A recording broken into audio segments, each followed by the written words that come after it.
అందరూ చేతులు. భారత రాజ్యాంగ పీఠిక.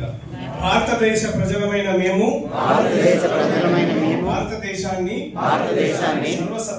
సర్వసత్తాక సామ్యవాద లౌకిక ప్రజాస్వామ్య గణతంత్ర రాజ్యంగా నిర్మించుకోవడానికి ఈ పౌరులందరికీ సాంఘిక ఆర్థిక రాజకీయ న్యాయాన్ని ఆలోచన భావ ప్రకటన విశ్వాసం ధర్మం ఆరాధనల్లో స్వాతంత్ర్యాన్ని అంతస్తుల్లోనూ అవకాశాల్లోనూ సమానత్వాన్ని చేకూర్చుటకు మరియు వారందరిలో వ్యక్తి గౌరవాన్ని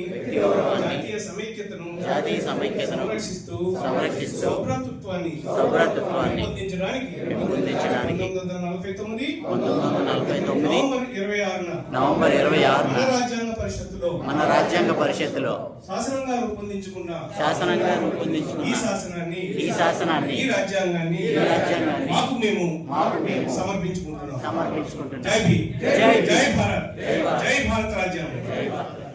పోవడానికి అప్పుడు చంద్రబాబు నాయుడు ప్రచారం స్టార్ట్ చేశాడు. మన సనాతన కూడా స్టార్ట్ చేశాడు. అద్భుతమైన బిల్లు. ఆ బిల్లుని కూడా ఇప్పుడు రానియకుండా ఆపేశారని. అద్భుతమైనట్లయితే ఎందుకు ప్రజలు ఒప్పుకోరు? చెప్తున్నారా? చాలా అంశాలు ఉన్నాయి. అయితే ఇక్కడ పీఠిక కోసం మనం మాట్లాడుకున్నాం. బాబాసాహెబ్ అంబేద్కర్ గారు పీఠిక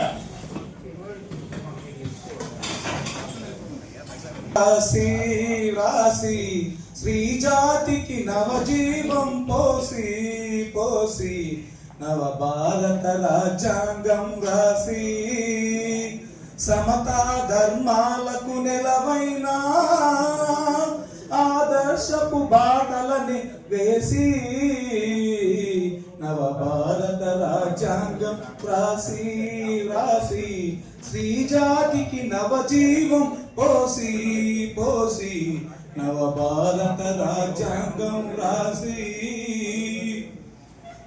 కుల రాక్షసి కోరలలో నలిగిపోయిన బలహీనుల రక్షించిన వీరయోధుడా అస్పృశ్యత అడుగున అనగారిపోయిన అభాగ్యులను ఆదుకున్న బుద్ధ రూపుడా తరతరాల చీకట తెర తీసి నిన్నులకు నవజీవం పోసి నవ భారత రాజ్యాంగం రాసి శ్రీ జాతికి నవజీవం పోసి నవ భారత రాజ్యాంగం రాసి స్వాతంత్రం సమభావం సౌభ్రాతృత్వం ప్రజాతికి నవజీవం పోసి నవ భారత రాజ్యాంగం రాసి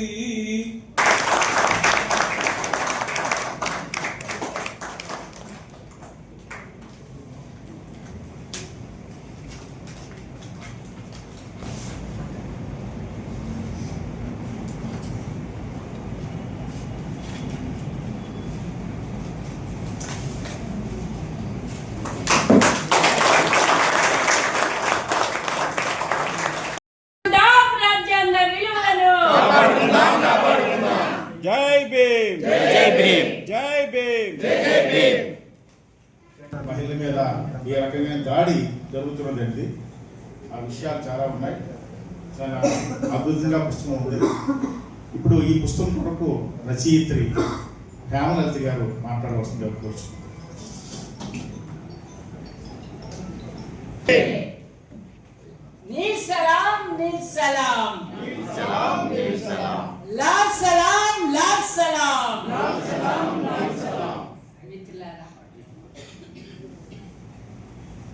నిజానికి సభకు నమస్కారం. మాకు కొన్ని ఫార్మాలిటీస్ తెలియదు. లక్ష్మి మాట్లాడిన తర్వాత ఒక నిమిషం నా యొక్క బుర్రంతా ఎంటీ అయిపోయింది. రీజన్ ఏంటంటే, కారణం ఏంటంటే లక్ష్మి ఏమైతే మాట్లాడిందో ఆ మాటలు నా రచన వెనకాల ఉన్నాయి. అదొకటి.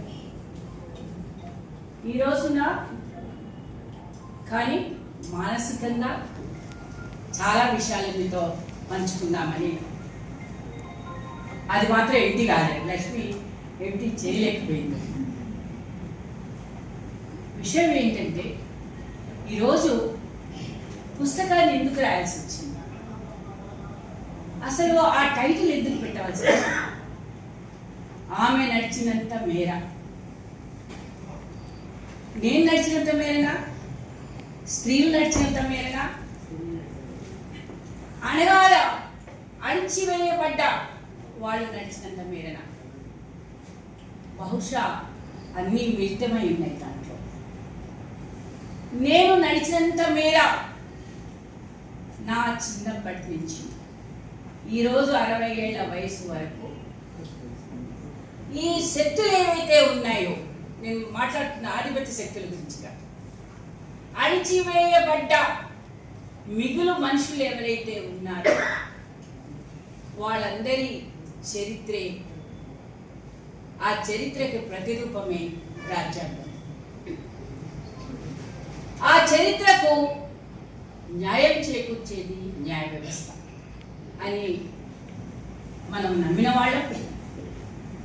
బాబాసాహెబ్ అంబేద్కర్ కూడా నమ్మి తన యొక్క శక్తిని అంతటినీ కూడా ధారపోసి 3 ఏళ్ల పాటు దాన్ని తయారు చేసి, ఆ 3 ఏళ్ల పాటు కంటే అంతకుముందు ఉన్నటువంటి దానికి జ్ఞానం కానీ విజ్ఞానం కానివ్వండి ఏదైనా సరే దాన్ని అన్నింటినీ రంగరించి చేసినటువంటి కృషి ఈరోజు భారత రాజ్యాంగం.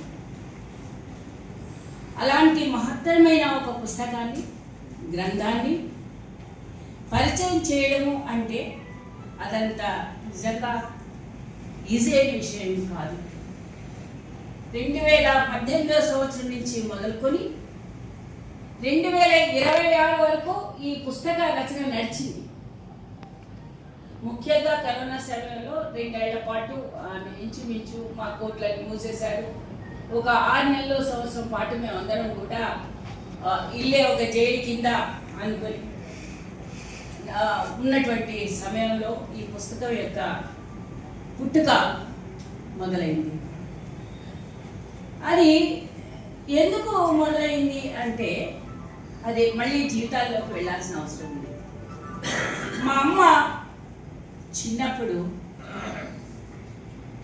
వర్గరీత్యా మా నాన్న ఒక పెద్ద ఆఫీసరే, కానీ మేము ఎక్కడికి వెళ్ళినా మా అమ్మని పిలిచి అవమానపరిచి బొట్టు కూడా ఇవ్వకుండా పేరెంటానికి పిలిచి బొట్టు అక్కడ పెట్టి తీసుకోమని చెప్పి ఆమెని అవమానపరచడం, ఆమెను అవహేళనగా మాట్లాడడం ఇవన్నీ కూడా జరిగాయి. ఇది బహుశా ఒక 40-50 ఏళ్ల సంగతి క్రితం మాట్లాడుతున్నాను. బహుశా మారిందని అనుకోవచ్చు మనం, కానీ దాని రూపాలు మారలేదు, రూపాలు మారాయి అంతే. ఆ రోజుల్లో అటువంటి పరిస్థితుల్లో పాపం మా అమ్మ చాలా కష్టపడేది బ్రాహ్మణులాగా ఉండడానికి. ఫిల్టర్ కాఫీ నేర్చుకుంది, అయినా ఆవిడ సరిగ్గా రాలేదు. తర్వాత పప్పు వేసి నెయ్యి వేసి పెట్టేది, అబ్బాయి అయినా సరే ఆవిడని వాళ్ళలో కలుపుకోలేదు. ఇక ఒక స్త్రీగా బహిష్ట అయితే 4 రోజులు బయట కూర్చోబెట్టడానికి ప్రయత్నం చేసేది, అయినా ఆవిడని బ్రాహ్మణుల్లోకి కానీ కోట్లలో కానీ ఇతర ఆధిపత్య కులాల్లో కానీ ఆవిడని చేర్చుకోలేదు. అప్పుడు ఏం జరిగింది అంటే మా అమ్మని అవమానపరిచారు. అప్పుడప్పుడే మాకు రాజకీయాలు మంటపడుతున్న టైం, అప్పుడప్పుడే విప్లవోద్యమాలు స్టూడెంట్స్ జీవితాల్లోకి వస్తున్నటువంటి రోజు అవి. అప్పుడు మేము గమనించింది ఏమిటంటే దీన్ని ఎలా అయినా చేయాలి. అప్పుడు ఎలా చేయాలన్నది 8th క్లాస్లో మాకు తెలియదు. కాబట్టి వెళ్ళి వాళ్ళ పూజా గదిలో అన్ని పెట్టుకుంటే గబో వెళ్ళిపోయి అన్ని తినేసి కూర్చుని అన్ని పటాలు కానీ రాసేసి పాయసం రాసి నేను బయటకు పరిగెత్తుకొస్తే నన్ను చెట్టు కట్టేసి కొట్టినటువంటి మా తండ్రితోనే పట్టించాడు. బాలగౌడ విషయం ఏంటంటే మా తండ్రితో పట్టించాడు. మా తండ్రి కూడా అదే నమ్మాడు. మా తండ్రి నమ్మింది ఏంటంటే నువ్వు ఇలా చేయడం తప్పు, నేను కొట్టడం నిన్ను బెల్టావు కరెక్ట్ అని ఎప్పుడో బయట ఉండేది. అదేంటి కాకి డ్రెస్ వేసుకున్నాడు. అది మా అమ్మ మీద ఉపయోగించేవాడు, అప్పుడప్పుడు మా మీద ఉపయోగించేవాడు. ఇక ఎప్పుడైతే ఆధిపత్య కులాలు సీరియస్గా మా ఫాదర్ని ఎక్కడో చోట రాయాలని అప్పుడు నోట్ పుస్తకాల్లో రాసుకున్నటువంటి ఇది. మరి అప్పట్లో కూడా మా చిన్నప్పుడు ఈ జెండా వందనం జరిగేది. ఆగస్టు 15కు జరిగేది, జనవరి 26కి జరిగేది. ఇది ఒకటే కట్టింది. ఒకటి అప్పుడు ప్యారిస్ చాక్లెట్ 5 పైసలు ఉండేది. ఈ 5 పైసలు చాక్లెట్ ఇస్తారని ఒక సంతోషం తప్పితే మిగతా ఏమేమి మా టీచర్లు పాపం చాలా సెక్యూరిటీ కొట్టేవాళ్ళు, మేము కూడా పెద్దపైతలా చూసేవాడు. ఇప్పుడు ఆ కథ అనిపిస్తుంది ఏంటంటే వాళ్ళ యొక్క ఫ్యూచర్ వ్యూ బయట చూసుకుని పాపం జెండా వందనం చేస్తూ బయట చూసి ఆలోచిస్తున్నారేమో అనిపిస్తుంది. అదే రోజున మాతో పాటలు పాటిస్తుంది గాంధీ పుట్టిన దేశం, రఘురాముడు ఏలిన రాజ్యం. నిజమే, ఇది 50 ఏళ్ల సంగతి మాట్లాడుతున్నారు. ఈ 50 ఏళ్ల తర్వాత కూడా మళ్ళీ అదే గాంధీ పుట్టిన దేశం, అదే రఘురాముడు ఏలాలనుకునేటువంటి రాజ్యం కింద ఈరోజు మన భారతదేశం ఎదిగిపోతుంది. ఎంత విషాదకరం, ఎంత బాధాకరం. ఈ విషాదం ఏంటంటే అదే గాంధీ మళ్ళీ కులాన్ని తీసుకురావడానికి ప్రయత్నం చేస్తున్నారు. గాంధీవాదులు అనుకున్న వాళ్ళు అదే రఘురాముని యొక్క పరిపాలన తీసుకురావాలని అనుకుంటున్నారు. కాబట్టి మిత్రులారా, 50 ఏళ్ల ఈ శతకంలో, అర్ధ శతాబ్దంలో పెద్దగా రాజకీయంగా మారిందంటూ ఏమీ లేదు. విద్యార్థి దశలలో మేము నేర్చుకున్న ఏవైతే అవగాహన ఉన్నదో ఆ అవగాహనలో నేను రాజ్యాంగాన్ని మాట చదివినమాట వాస్తవే, కానీ ఆ రాజ్యాంగం యొక్క రూపురేఖలలో ఉంటే ఆ రాజ్యాంగం యొక్క లోపల ఏముంటుంది, ఆ రాజ్యాంగాన్ని మనం ఎలా దీన్ని సమీక్షించాలి, లేకపోతే విశ్లేషించాలి, లేదా దీన్ని ఎలా చూడాలి అన్న దాని మీద ఒకటి అంచనా వేసుకోవడం కోసం జరిగిందే కానీ ఇది ఒక అద్భుతమైన శక్తిగా మేము గుర్తించలేదు. ఇందాక బ్రదర్ వేమన్ గారు అన్నారు ఒక మాట, madam Marxist Leninist Maoist, Marxist Leninist అక్కడ ఆపేస్తాం, మార్క్సిస్ట్ లెనినిస్ట్ ఇది ఏమోనండి, అది వాస్తవం. ఒకప్పుడు అప్పుడు ఆ చదువుతున్న క్రమంలో మాకు రాజ్యాంగం యొక్క విశ్లేషణ ఏదైతే ఉందో ఆ విశ్లేషణ కంటే కూడా దాంట్లో ఉన్నటువంటి అంశాలని నేర్చుకోవాలి అన్న ఒక విధమైన ఇది, కానీ అంత భక్తి అంత గౌరవం నిజానికి అప్పట్లో లేదు. తర్వాత కారంచేడు చుండూరు విషయాల్లో ఏదైతే జరిగినాయో అప్పుడు ఉద్యమాల్లో ఉన్నటువంటి విద్యార్థి ఉద్యమాల్లో కానివ్వండి, లేకపోతే రకరకాల ఉద్యమాల్లో ఉన్నటువంటి వాళ్ళు కానీ దళిత అనే ఒక కులం యొక్క ప్రాశస్త్యం, కులం యొక్క ఇది వచ్చిన అంశం బాగా ముందుకు వచ్చి ప్రతి ఒక్కళ్ళు కూడా విద్యార్థి ఉద్యమాల్లో ఉన్న వాళ్ళైనా కానీ ఎవరైనా సరే కానీ దీన్ని మాట్లాడటము, చదవడము, నేర్చుకోవడం జరిగింది. అయితే కోనసీమలో మీరు చూసినట్లయితే కోనసీమ నాకు పుట్టిల్లాంటి కోనసీమలో చూసినట్లయితే ఆ కోనసీమలో మీకు 1950 నుంచి కూడా అంబేద్కర్ యొక్క సంఘాలు ఉండేవి. ప్రతి ఒక్కరు ఒక దీపాలు పెట్టుకుని ఆ పేటల్లో నిలబడి చేసేవాళ్ళు, చదువు చెప్పేవాళ్ళు. అదొక నిశ్శబ్ద విప్లవం కింద ఆ రోజుల్లో ఉంది. ఆనాటి తరం ఈ రోజున బివి రమణయ్య గారు లాంటి వాళ్ళు 1976లో 7 మంది ఎమ్మెల్యేల కింద ఎలక్ట్ అవ్వడానికి గల కారణం అంటే ఒక రాజ్యాంగం యొక్క స్ఫూర్తిని ప్రజలు తీసుకోవడం జరిగింది. ఎప్పుడైతే వాళ్ళు ఒక రాజ్యాంగాన్ని నమ్మారో అవి తమ ప్రజల్ని కాపాడుకున్నారు, తమ యొక్క ప్రజల్ని ఎన్నుకున్నారు, వీటన్నిటిని కూడా చేయడము జరిగింది. అయితే మిత్రులారా, ఈరోజు మన దేశంలో కనిపిస్తున్నది హిందుత్వము, మార్కెట్ ప్లస్ ఈ రెండు కూడా విలాఖత్ అయింది. అంటే మీరు అనుకోవచ్చు హిందుత్వము ఏంటి, విలాఖత్ ఏంటి. మనకి మణిపూర్ తీసుకోండి, మణిపూర్ కూడా వెళ్ళాం. పద్మగారు కూడా ఇందాక ఆవిడ కూడా వచ్చినట్టున్నారు ఒక కమిటీగా వెళ్ళారు,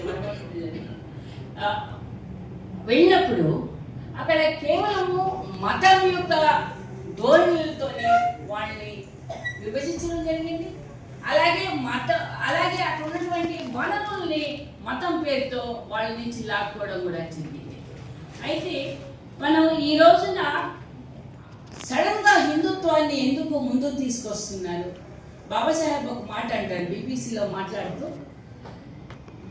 మిస్టర్ గాంధీ, నువ్వు హిందువుని, సిక్కుల్ని, ముస్లింలని ఒకళ్ళే గుర్తిస్తున్నావు, కానీ దళితుల్ని, క్రిస్టియన్స్ని, ఇతర ఆంగ్లో ఇండియన్స్ని నువ్వు మీరు గుర్తించట్లేదు అంటారు. అంటూ నేను అందుకే ఎప్పుడు దీన్ని మహాత్మాని నేను పిలవను కూడా, నాకు మీ యొక్క స్వరూపం తెలుసు అని చెప్పి బీబీసీ ఇంటర్వ్యూలో చాలా పగడ్బందీగా ఆయన మాట్లాడారు. సో ఇదే ఈ బాబాసాహెబ్ చెప్పి బహుశా కొన్ని దశాబ్దాలైంది. ఆ దశాబ్దాలు అయినప్పటికీ మళ్ళీ తిరిగి మనం అదే పరిస్థితులలో ఉన్నాం. అంటే ఎందుకు ఈ పుస్తకం యొక్క ఆవశ్యకత గురించి నేను మళ్ళీ చెప్పుకుంటూ ఈ ఉదాహరణలు చెప్పుకుంటూ వస్తుంది, అంతకంటే ఏమీ లేదు. సో ఈ రోజున మత స్వేచ్ఛ గురించి మాట్లాడుతున్నప్పుడు గోకవరంలో దగ్గర ఉన్నటువంటి ఈ ఆదివాసీల దగ్గర చేసినప్పుడు, ఈ ఆవిష్కరణ చేసినప్పుడు ఆదివాసీ జనాలు అంటే ప్రజలు ఏమన్నారు అంటే, ఈ మా మీద మీరు గోకవరం నుంచి అంతకుముందు వస్తున్నటువంటి ఆ లోపలికి ఏదైతే వెళ్ళిన కొద్దీ మనకి ఎక్కువగా అంతకుముందు క్రమంలో క్రిస్టియన్ మిషనరీస్ చర్చిలు కట్టేవాళ్ళు. ఇప్పుడు అక్కడ చూసినట్టయితే ప్రతి పావు మైల్కి, ప్రతి పావు కిలోమీటర్కి అక్కడ మనకు ఒక ఆంజనేయ స్వామి ఉంటాడు. ఆంజనేయ స్వామి అయిన తర్వాత ఒక 5 నిమిషాలకి ఒక 5 అడుగుల లోపల ఒక రామాలయం.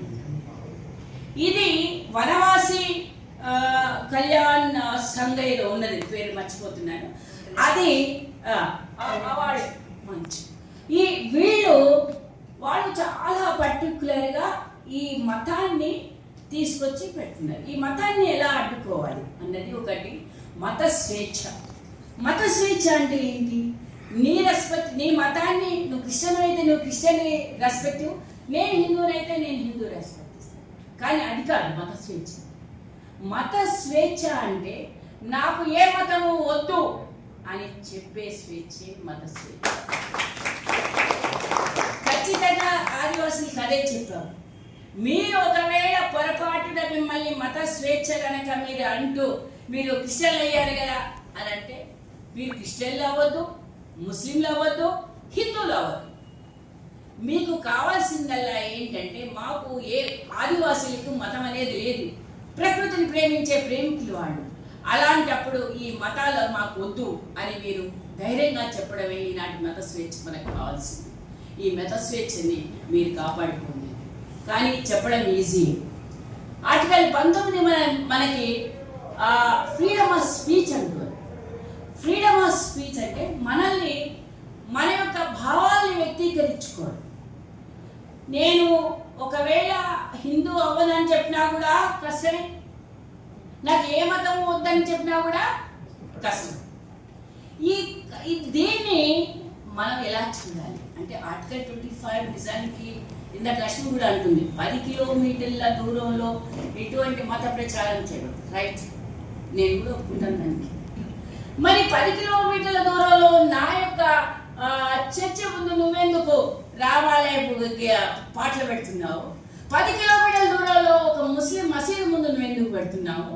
మా కాలనీలో, నేను హైదరాబాద్లో ఉంటున్నాను, హైదరాబాద్లో ఆ కాలనీలో ఎట్టి పరిస్థితుల్లో అయినా సరే గణేష్ చవితి జరుగుతుంది, దుర్గా చవితి ఏదో జరుగుతుంది, కానీ ఏ ఒక్క రోజు కూడా అక్కడ ఒక క్రిస్మస్ జరగదు, లేకపోయినట్లయితే ఒక ముస్లిం పండుగ రంజాన్ జరుగుతుంది. అంటే ఈ మత స్వేచ్ఛ ఏదైతే ఉన్నదో, మతము జై శ్రీరామ్ అంటే కానీ ఉండని పరిస్థితులు ఈ రోజున మన దేశంలో కళ్ళకి ముందు మనకి కాలడుతున్నాయి. వాళ్ళు ఎంత మూర్ఖంగా తయారవుతూ ఉన్నారంటే, నా సొంత అంటే జనరల్ ఒక ఎక్స్ప్లెనేషన్, నా సొంత చెల్లి అంతా కూడా వాళ్ళు దాన్ని ఆర్ఎస్ఎస్ భక్తులు. వాడికి ఎవరినైనా చంపేయి అని అర్థం కామని ఏమన్నా ఒక ఆర్డర్ ఇస్తే ఆర్ఎస్ఎస్ ఫస్ట్ వచ్చి చంపేడు వాడిని అనే. ఎందుకు వాళ్ళకి చాలా అవసరం ఉంది. గౌరీ లంకేష్, ప్రకాష్ రాజ్, నేను చాలా మందితో అంటున్నాను ఈ మధ్యకాలంలో, ప్రకాష్ రాజ్ ఎప్పుడైనా పోయే రోజు వచ్చేసేమో పాపం ఆయనకి అని. రామాయణం నుంచి కానీ అవుతున్నాయి కాబట్టి. సో ఈ సోకాల్డ్ మత స్వేచ్ఛ అనేది మనం అనుకున్నంత ఈజీగా ఈ దేశంలో ఈ దేశంలో మన రాజ్యాంగాన్ని పట్టుకుని నిలబడగలిగే శక్తి మనకి వ్యక్తులుగా ఇప్పుడు మనకి కరువు అవుతూ ఉన్నది. సరే, ఇవంతా పోతే మా కొన్ని వర్గ దృక్పథము ఏం చెప్తుంది? క్యాపిటలిజం రాగానే మనకి కొన్ని కులాలు పోతాయని. కాకినాడ SEZలో ఇందాక బ్రదర్ చెప్పినట్లు కోస్టల్ కారిడార్లో పనిచేస్తున్నప్పుడు, లేదా మిగతా చోట్ల ఆంధ్ర క్రమంలో పనిచేస్తున్నప్పుడు కూడా కాకినాడ SEZలో భూములు తీసుకున్నప్పుడు మళ్ళీ తిరిగి కాలనీలు కట్టించినప్పుడు ఆ కట్టించిన కాలనీలో మాలపేట ఉంది, కట్టించిన కాలనీలో బీసీపేట ఉంది, కట్టించిన కాలనీలో కాప్పేట ఉంది. ఇక క్యాపిటలిజం ఎక్కడ దీన్ని అంటే దానికి ఇంకో వాదన ఉంది ఏంటంటే క్యాపిటలిజం అనేది ఇంకా మొత్తంగా రాలేదు అని చెప్పి, భారతదేశంలో ఇంకా రాలేదంటే ఒక సెమీ అటు భూస్వామ్య వ్యవస్థ ఉంది, క్యాపిటలిజం రెండు ఉన్నాయి కాబట్టి ఈ రెండింటిని మిళితమయ్యే ఈ రోజున దేశంలో నడుస్తుంది అని చెప్పి. సో మిత్రులారా, ఈ రోజున మనం మాట్లాడుతున్నప్పుడు ప్రియాంబుల్ అంటే ఇంత అంటే ఒక మంచి ఒక దాన్ని మనం ఆస్వాదిస్తుంటే, లేకపోతే దాన్ని మనం ఒక సారాన్ని పీలుస్తున్నప్పుడు మనకు చాలా ఒక తృప్తి ఉంటుంది. మీరు ప్రియాంబుల్ ఒక్కటి చదవండి, we the people of India. But RSS BJP చేస్తున్నది ఏంటంటే we the people of Hindus, we the people of Hindus in the mass. It's not Hindus, it's not Christians, it's not Muslims, it's all Sikhs. We the people of India. And starting point ఏదైతే ఉందో దానికే వాళ్ళు గురిపెట్టి వాళ్ళు అంటారు శ్రీరామపణం, రామపణాన్ని ఏదో లాంటి దాన్ని వదిలేసి మొత్తము కాన్స్టిట్యూషన్ అంతటిని కూడా దెబ్బతీయాలనే ప్రయత్నం చేస్తున్నారు. అక్కడ మొదలైంది. కాబట్టి we the people of India అని ప్రౌడ్గా చెప్పగలిగే పరిస్థితుల్లోంచి మనం ఈ రోజున వి ద పీపుల్ ఆఫ్ అని సెపరేట్ అయ్యి ఒకళ్ళకొకళ్ళు కొట్టుకునే పరిస్థితులకి తీసుకొస్తున్నటువంటి సామాజిక సందర్భంలో, రాజకీయ సందర్భంలో మనము ఈ రోజున ఉన్నాం. అలాగే దీన్ని సామ్యవాదము లేకపోతే లౌకిక రాజ్యం అని ఏదైతే అన్నారో, ఇది లౌకిక రాజ్యము కాదు, సామ్యవాదం అంతకంటే కాదు. మా చెల్లి చెప్పినట్లు ఇక్కడ ఉన్నటువంటి వనరులన్నిటినీ కూడా దోచిపెట్టి వేరే ఆధిపత్య కులాలకు సంబంధించినటువంటి బడా కంపెనీలకి, విదేశీ కంపెనీలకి ఈ రోజున ఇస్తున్నారు. ఇది ఎక్కడ సామ్యవాదం? దీన్ని అసలు ఇది కాలేదు. కాబట్టి మొన్న పార్లమెంట్లో కూడా చూసినట్లయితే 70% ట్యాక్సులన్నింటినీ కూడా బడా కంపెనీలకి అన్నింటినీ ఎత్తివేశారు. ఇదా సామ్యవాదం? 70 రూపాయలు బిల్లు, కరెంటు బిల్లు కట్టకపోతే కరెంటు కట్ చేస్తున్నటువంటి స్టేట్ లేదా ప్రభుత్వం ఈరోజు 70% కొన్ని వేల కోట్ల, లక్షల కోట్ల రూపాయల దాన్ని ఇది చేస్తుంది. కానీ మన రాజ్యాంగం చెప్తుంది మనది సామ్యవాద దేశం అని చెప్తుంది. ఇది లౌకిక రాజ్యం అని చెప్తుంది. కానీ మనం జై శ్రీరామ్ అంటే కానీ ఉండలేని పరిస్థితుల్లో ఉన్నాం. ముస్లిం కనిపిస్తే చాలు ఎక్కడ ఏ బాంబు ఉన్నదో లేకపోతే ఆ ఇంట్లో ఏం జరుగుతుందో అనే ఒక అనుమానాస్పద పరిస్థితిని ఈ రోజున ప్రజలందరూ కూడా తీసుకుని వస్తున్నారు. ప్రజాస్వామ్యం ఎక్కడుందండి? ప్రజాస్వామ్యం ప్రజాస్వామ్యం పేరు చెప్పుకుని నువ్వు ఓట్లు వేయించుకుని పిషన్లు మార్చుకుని ఓట్లు తెప్పించుకుని 370 కాశ్మీర్ని నీలో కలుపుకున్నాం. అది ప్రజలకు వ్యతిరేకంగానే వెళ్ళినప్పుడు కూడా వాళ్ళతో అంటే ఫీల్ అవుతుంది. అది చేసిన మాట వాస్తవం. అలాగే ట్రిపుల్ తలాక్ చేశారు. అనుకోకుండా ఒక చిన్నపాటి సంతోషకరమైన విషయం ఏంటంటే ఇది ఉమెన్ రిజర్వేషన్ బిల్ అదొకటి వాళ్ళకి లేదు కాబట్టి, కానీ ఆర్ఎస్ఎస్ కానివ్వండి వాటి యొక్క పార్టీ ఎలయన్సెస్ కానీ ఖచ్చితంగా దాన్ని తీసుకొచ్చే అవకాశాలు ఇలాగే మనం మౌనంగా కూర్చుంటే మాత్రం వస్తుందని నేను గ్యారంటీగా చెప్పగలను. కాబట్టి మిత్రులారా, నేను చెప్పే విషయాలు ఏంటంటే ఇవి బయట జరుగుతున్నటువంటి విషయాలు అయితే కోర్టులో న్యాయవాదిగా కోర్టులో మీరు ఎలాగానే మా ఆడవాళ్ళ బార్ అసోసియేషన్ దగ్గర ఒక పెద్ద బోర్డు ఉంది. ఆ బోర్డులో ఏంటంటే మీరు లెగ్గింగ్స్ వేసుకోకూడదు, మీరు జీన్స్ ప్యాంట్ వేసుకోకూడదు, మోకాళ్ళ కిందకి వేసుకోవాలి, మోకాళ్ళ పైకి వేసుకోకూడదు. అది డీసెన్సీ.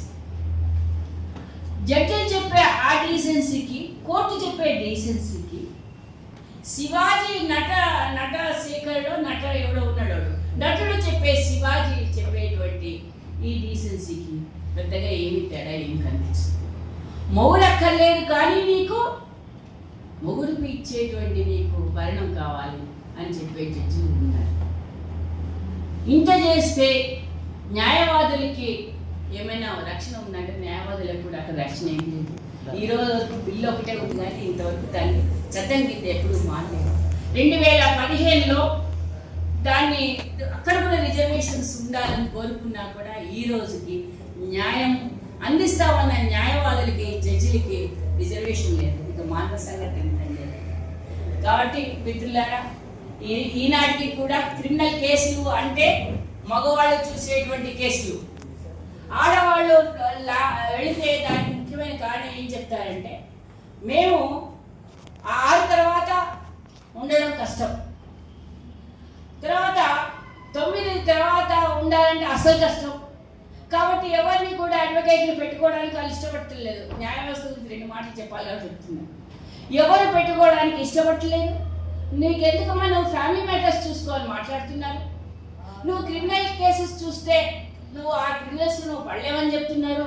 అది ఇంట్లో చెప్తున్నారు, బయట చెప్తున్నారు, అసోసియేషన్స్లో చెప్తున్నారు. విషాదకరమైన విషయం ఏంటంటే, మా బార్ అసోసియేషన్లకు వెళ్ళినప్పుడు కూడా అక్కడ కూడా ఒక టీవీ ఉంటుంది, మా జెంట్స్ అసోసియేషన్లో కూడా ఒక టీవీ ఉంటుంది.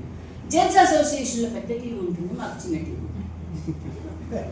ఆ చిన్న టీవీలో మా వాళ్ళు వంట వార్పు, లేకపోతే ఒక మంచి పాట, లేకపోతే ఒక అదేంటి కట్టుకో లాంటివి, ఇవి నిజంగా చెప్తున్నాను. అంటే ఒక 10% అక్కడ ఉండొచ్చు, 95% మా బార్ అసోసియేషన్లో జరిగేటువంటి విషయం ఇది. ఎప్పుడైనా ఎందుకైనా ఎవరైనా మేము మాట్లాడినా అబ్బా వచ్చిందండి పెద్ద చెప్పడానికి వచ్చింది, ఇది విషయం. అంటే ఒక స్త్రీని ఒక న్యాయవాదిగా ఉండి ఆమె యొక్క పరిస్థితిని ఎంత దూరం కింద తీసుకొచ్చారో మీరు ఆలోచించాలి. ఇక న్యాయ వ్యవస్థలో ఎట్టి పరిస్థితుల్లోనైనా సరే LGBTQకి అసలు వాళ్ళకు ఒక అర్థం అనేది ఉండదు. మొన్న మేము హైదరాబాద్ హైకోర్టులో వచ్చేసినప్పుడు ఒక ముస్లిము ఒక హిందూ కేసు విషయం, 2 అమ్మాయిలు సరే వాళ్ళిద్దరు కలిసి ఉందాం అనుకుంటున్నారు. దాని విషయం తీసుకొచ్చినప్పుడు చాలా క్లియర్గా జడ్జి గారు, హైకోర్టు జడ్జి గారు, 2 జడ్జి మమ్మల్ని బయట పంపించి నీ యొక్క సంస్కృతి ఏంటి, నువ్వేంటి అని చెప్పి బ్రెయిన్ కౌన్సిలింగ్ ఇస్తా ఉన్నారు. కౌన్సిలింగ్ నేను కాదలేదు, ఎస్ లాట్ నమస్తే లాట్ అని చెప్పాల్సిన పరిస్థితి మాకు, మిలాట్ అని చెప్పాల్సి. లోపలికి వెళ్ళిన తర్వాత టోటలీ బ్రెయిన్ వాష్. నువ్వు అసలు ఎట్టి పరిస్థితులను అలాంటి వాటికి ఒప్పుకోకూడదు. మన కల్చర్ ఏంటి, మనం రెండు కల్చర్ గురించి మాట్లాడారు వాళ్ళు, బ్రాహ్మణ కల్చర్ గురించి మాట్లాడారు, ముస్లిం కల్చర్ గురించి మాట్లాడారు అని వెనక్కి పంపించేశారు. తర్వాత అమ్మాయి బయటకు వచ్చింది. తర్వాత సరే ఒక్కొక్కటి పోరాటాలు జరిగింది, అది కళరూపంగా కూడా వచ్చింది. కాబట్టి ఒక న్యాయ వ్యవస్థ ఇందాక లక్ష్మి అన్నట్లు అసలు ఇక్కడే కాదు, ఆఖరికి కోర్టులు కాదు, ఆఫీసులు కాదు, ప్రాజెక్టులు కాదు, ఏదైనా సరే ఎందుకు హిందూ ధర్మాన్ని మనం పాటించాలి, ఎందుకు కొబ్బరికాయ కొట్టాలి, ఎందుకు పూలు వేయాలి, ఎందుకు కుంకుమ వేయాలి, వేయకపోతే మేము అక్కడ బ్రాండెడ్. ఈ మధ్యకాలంలో ఇప్పుడు ఏమంటారో తెలియదు కానీ ఈ మధ్యకాలంలో ఎక్కువ ఏమైనా మాట్లాడితే వేరే రకాల బ్రాండ్. కాబట్టి నువ్వు అంటే సజావుగా నడిపించుకుంటూ వెళ్ళిపోతే మాట్లాడితే దానికి ఒక బ్రాండ్స్ ఉంటాయి. కాలనీల్లో ఇక్కడ నాకు తెలియదు కానీ ఇక్కడ చూడలేదు కానీ కాలనీల్లో ఒక కమాన్ కడుతున్నారు తెలంగాణ అంతా కూడా. ప్రతి చోట కూడా రాముడు సీత ఆంజనేయ స్వామి ఇంకెవరెవరో ఒక కమాన్ నిండా వాళ్ళే ఉంటారు. అంటే మొత్తం కాలనీలో మొత్తం మీరే ఉన్నారా? ముస్లిమ్స్ ఉన్నారు, క్రిస్టియన్స్ ఉన్నారు. మరి వాళ్ళందరూ రిప్రజెంటేషన్ ఏది? మీకు నిజంగా దమ్ము ధైర్యం ఉంటే కనుక అక్కడ ఒక రాముడిని పెట్టుకో, ఒక అల్లాని పెట్టు, ఒక క్రిస్టియన్ పెట్టు, ఒక యేసు క్రీస్తుని పెట్టు. ఇదెక్కడ రాజ్యం అండి? ఇదెక్కడ లౌకిక రాజ్యం అండి? అసలు ఇది మనకి బయటికి కనిపించే ఒక మోటకపు లౌకిక రాజ్యం. వీటన్నిటిని కూడా దాంట్లో పెట్టడం జరిగింది. అయితే మిత్రులారా, దీంట్లో ఒక్క 2 నిమిషాలు అయిపోయింది. మిత్రులారా, ఏంటంటే మనకి ఆదేశిక సూత్రాలు ఉన్నాయి, ప్రాథమిక హక్కులు ఉన్నాయి. ప్రాథమిక హక్కులు మనం కోర్టులలో తీసుకోవచ్చు, ఆదేశిక సూత్రాలు మనం ఎక్కడా ఛాలెంజ్ చేయలేము. ఈ రోజున ఆదేశిక సూత్రాలు వనరులన్నింటినీ కూడా ప్రతి పౌరుని యొక్క సమిష్టి యొక్క హక్కు అని మనం చెప్తున్నాం. ఏదైతే ఉందో బాబాసాహెబ్ దాని గురించి మాట్లాడిన వాస్తవం. కానీ ఆనాటి ఉన్నటువంటి పాలక వర్గాలు దీన్ని అందనివ్వలే. అందుకే బాబాసాహెబ్ ఒక మాట అంటాడు, స్టేట్ సోషలిజంలో వనరులన్నీ కూడా స్టేట్కి అంకితం కాబట్టి ప్రజలందరూ కూడా వాటిపైన అధికారాలు ఉండాలి. ఈ అధికారాన్ని స్టేట్ సోషలిజం అని ఆయన్ని మీకు తెలుసు. బాబాసాహెబ్ ఎట్లా ఊపిరాడలేకుండా ప్రాణత్యాగాలు చేస్తామని చెప్పి ముందుకొచ్చి ఆయన్ని ఎలా కట్టడి చేసిన విషయం చరిత్ర తెలిసిన ప్రతి ఒక్కరికి తెలుస్తుంది. కాబట్టి మిత్రులారా, ఒక చిన్న విషయం, ఈ రోజున మనము పైన చెప్పుకున్నటువంటి లక్ష్మి చెప్పిందో లేకపోతే రమణ అన్న చెప్పినట్లు, కొత్తపల్లి రమణ అన్న చెప్పినట్లు కూడా ఇలాంటి పరిస్థితుల్లో మనము ఉన్నటువంటి ఈ వ్యవస్థలో పోలీసు వ్యవస్థ అలాగే ఉంది, అలాగే ఖైదీల వ్యవస్థ అలాగే ఉంది. గట్టిగా మాట్లాడితే ముద్రలు వేసే ఇది ఉంది. కానీ మనం గుర్తుంచుకోవాల్సిన విషయం ఏంటంటే ఈ దేశం ఎవరిది? ఈ దేశం మూలవాసులది.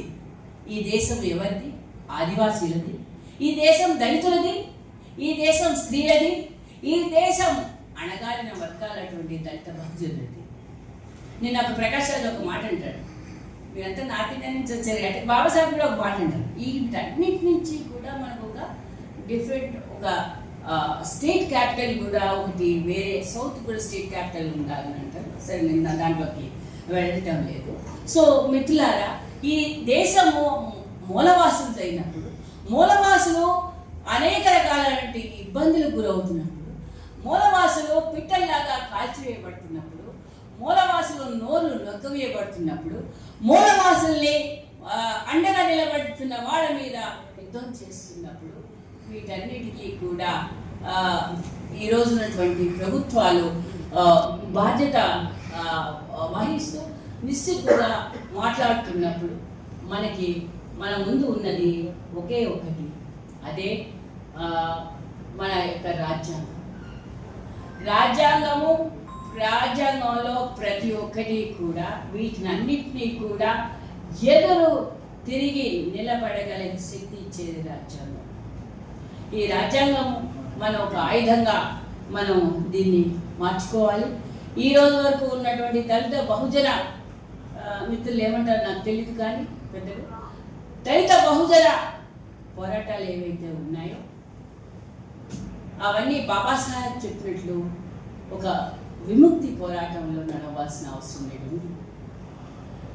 కందుకూరి వీరేసింగ లాంటి వాళ్ళు, రాజారాం మోహన్ రాయ్ లాంటి వాళ్ళు, లేకపోతే గురుజాడ్ లాంటి వాళ్ళు ఈ రోజున సంస్కరణోద్యమాన్ని తీసుకొచ్చారు. కానీ బాబాసాహెబ్ ఎప్పుడు అలా చేయలేదు. బాబాసాహెబ్ మార్క్స్ చెప్పినట్లు స్త్రీ విముక్తికి ఆర్థిక స్వేచ్ఛ చాలా అవసరం ఉండాలి అన్నారా లేదండి? అందుకని ఆయన హిందూ కోడ్ బిల్ని 1950లలో తీసుకొచ్చారు. 1950లో అంటే మా మా అమ్మ తరం కూడా కాదు, మా అమ్మమ్మ తరం, ఆమెను ఇంకా బానిసగా చూస్తున్నటువంటి తరంలోనే ఆయన మాట్లాడిన మాట వాస్తవం. అలాంటి ఒక విముక్తిని స్త్రీ జాతికి, ఆయన దళిత జాతికి, అణిచివేయబడ్డ జాతికి ఆయన ఎప్పుడూ కూడా నేను కష్టపడ్డాను కాబట్టి దళితులు బాగుండాలి, మిగతా వాళ్ళు బాగుండకూడదని ఎప్పుడు అనుకోలేదు. అందరికీ ఒకటే న్యాయం అని చెప్పి మళ్ళీ ఎంతో ముందుకు తీసుకెళ్లేటువంటి పుస్తకమే, గ్రంథమే, మహాగ్రంథమే ఈ రోజున రాజ్యాంగం. కాబట్టి ఆయన ఆయన ఇంకొక మాట అంటారు, నేను ముగిస్తాను. ఆయన ఇంకొక మాట ఏమంటారంటే, దేశంలో ఉన్నటువంటి ఒకవేళ ఎలక్షన్స్ గురించి మాట్లాడుతూ ఒక ఇంటర్వ్యూలో ఎవరు అడిగితే, ఎస్ ఎలక్షన్స్ వచ్చినప్పటికీ కూడా మా వాళ్ళు కనుక అంటే ఆ ఓటు హక్కు అనేది దుర్వినియోగం అయిపోతే ఒక సోషల్ స్టేటస్, ఒక స్టేటస్ అందరికీ ఈక్వల్గా సొసైటీలో లేనప్పుడు ఆ ఎలక్షన్స్ కూడా వేస్ట్ అని ఆయన అన్నారు అనుకుంటా. అన్నారా లేదండి?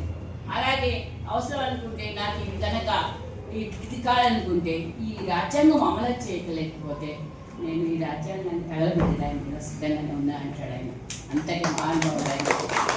మరి ఎందుకు ఈ రోజున మన దళిత బహుజన ఉద్యమాలు ఎందుకు మనం ఒక సంస్కరణ ఉద్యమంలాగా వెళ్ళిపోతున్నాం?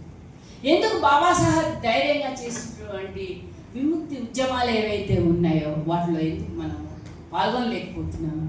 ఎందుకు పాలక వర్గాలు లేకపోతే ప్రభుత్వం చేస్తున్నటువంటి వీటిని మనం ఎందుకు ప్రశ్నించలేకపోతున్నాము? ఈ రోజున దేశంలో ఆదివాసీల మీద జరుగుతున్నటువంటి ఇవి కానివ్వండి, మన దళితుల మీద జరుగుతున్నటువంటి అకృత్యాలు కానివ్వండి, లేకపోతే హింస కానివ్వండి, రాజహింస కానివ్వండి, మనం ఇందులో ఉన్న ఎంతమంది మనము దాన్ని ఖండించడం జరిగింది? మన ఆత్మసాక్షిగా మనమే ప్రశ్నించుకోవాల్సిన అవసరం ఉంది. దీన్ని మన అందరం కూడా ఈ రోజున కేవలము ఒక సంస్కరణలా కాకుండా బాబాసాహెబ్ చూపించినటువంటి ఒక విముక్తి మార్గంలో అందరం కలిసికట్టుగా ఒక దీన్ని కాన్స్టిట్యూషన్ ఒక సాయుధంగా ఆదేశక సూత్రాలని ప్రాథమిక హక్కులుగా మలుచుకోవడానికి మనం ముందుకు వెళుతూ బాబాసాహెబ్ కన్న కళలకి మనము ముందు ప్రాణం పోయాలంటే మనం కూడా మన త్యాగాలతో సిద్ధం కావాలని, దానికి ప్రభుత్వాన్ని మనం నిలదీయాల్సిన అవసరం ఉందని, దానికోసం అందరం కూడా ఐక్యత చెందాలని, ఆ ఐక్యతలో ఈ పుస్తకము ఆమె నడిచినంత మేర, ఇది ఆమె కాదండి, ప్రతి ఒక్కళ్ళు జీవితంలో నడిచిన అనేక, మీకు ఫస్ట్ నుంచి చెప్పండి, జీవితంలో నడిచిన అనేక ప్రయాణాల దృష్ట్యా అనేక మంది యొక్క అనుభవాలు, అనేక మంది యొక్క వాళ్ళ ఆవేదన, వాళ్ళ అణచివేత, వాళ్ళ యొక్క ప్రేమ లేకపోయినట్లయితే వాళ్ళ యొక్క దిశానిర్దేశమే నన్ను ఈ పుస్తకాన్ని రాసేలా చేసింది. ఈ పుస్తకాన్ని ఆదరించమని అంటున్నాను. ఆదరించమని అంటే ఇది పుస్తకం నేను అమ్ముకోదలుచుకోలేదు, కనీసం ప్రింట్ కాస్ట్ వస్తే పర్వాలేదు, కానీ ఇది ఒక కమర్షియల్ ఇది కాదు. ఇది పుస్తకం మీకు ఉపయోగపడుతుంది అని ఇక్కడే కాదు, వెంకటరమణ బ్రదర్కి, వేమన గారికి నేను అడిగిన వెంటనే దీన్ని ఒప్పుకున్నాను. చాలా కృతజ్ఞతలు. తెలుగు నేలలో అన్ని చోట్ల ప్రతి జిల్లాల్లో కూడా ఈ ఆవిష్కరణలు జరుపుతున్నాము. ఎందుకంటే ఇది ప్రజల్లోకి వెళ్ళాలి. ఆ ప్రజలు కాన్స్టిట్యూషన్ని ఒక గీట్రాయిగా తీసుకుని ముందుకు నడిచి ప్రశ్నించే శక్తిగా ప్రభుత్వాన్ని ముందుకు నిలబెట్టగలిగే దాన్ని ఒక ఒక ఒక భయానక ప్రజలు అంటే కేవలం పావులు కాదు, ప్రజలు కేవలం ఓట్లు వేసిన కాదు, ప్రజలు అంటే గడగడలాడించే ఒక శక్తి. ప్రజలు అంటే మీ ఇష్టం వచ్చినట్లు కాన్స్టిట్యూషన్ మార్చుకుంటే కుదరదు అని చెప్పగలిగేటువంటి శక్తి. ప్రజలు అంటే ఈ రాజకీయ దేశ మూలవాసీలందరికీ కూడా గౌరవించవలసిన అవసరం ఉందని ఎలుగెత్తి చాటి చెప్పే ఒక శక్తి. కాబట్టి మిత్రులారా, ఎక్కడైనా పడితే క్షమించండి, ఇది ఆవేశం నుంచి వచ్చింది. కాబట్టి కాపాడుకుందాం రాజ్యాంగాన్ని.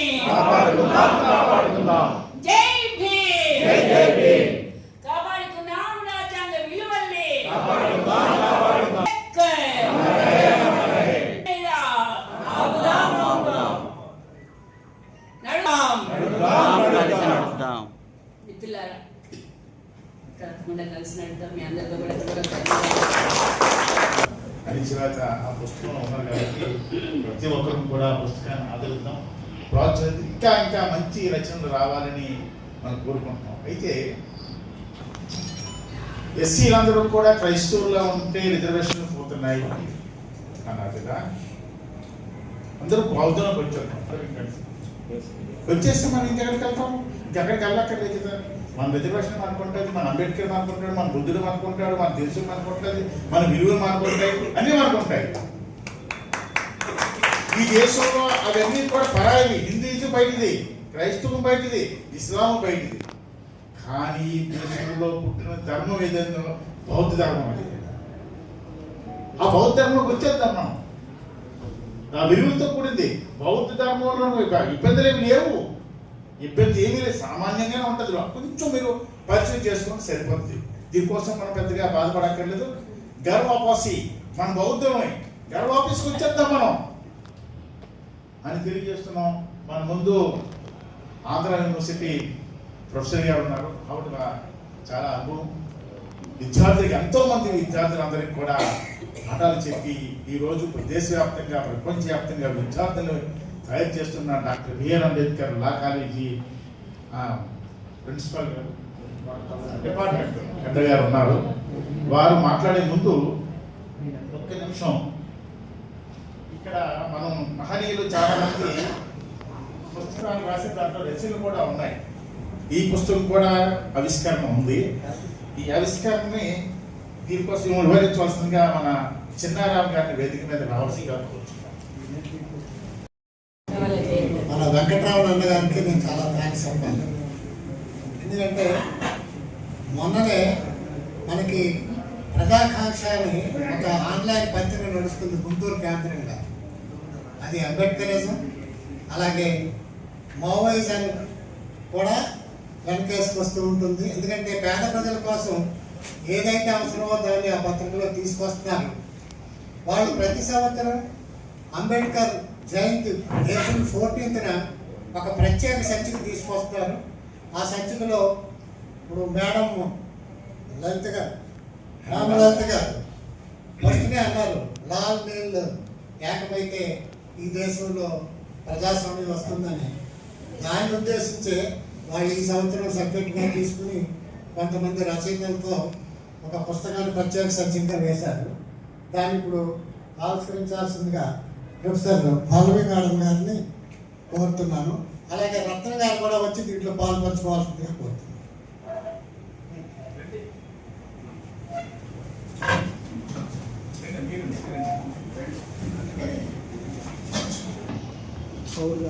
పౌరగంధాలయంలో మీరందరూ కూడా సహకరించినందుకు, పిలిచినందునే మీరందరూ కూడా వచ్చినందుకు మరొకసారి మీ అందరికీ ధన్యవాదాలు తెలియజేస్తున్నాను.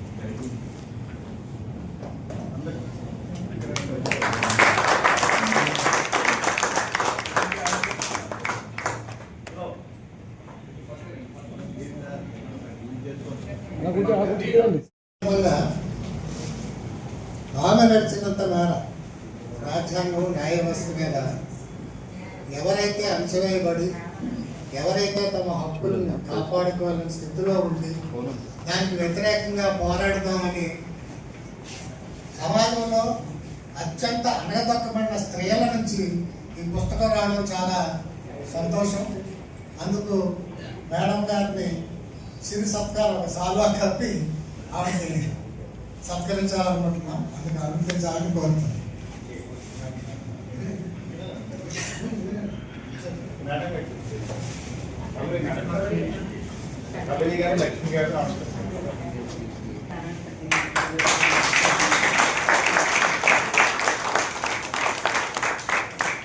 జై భీమ్, జై భీమ్. వర్ధిల్లాలి భారత రాజ్యాంగం, వర్ధిల్లాలి భారత రాజ్యాంగం. కాపాడుకుందాం మహిళల హక్కులను.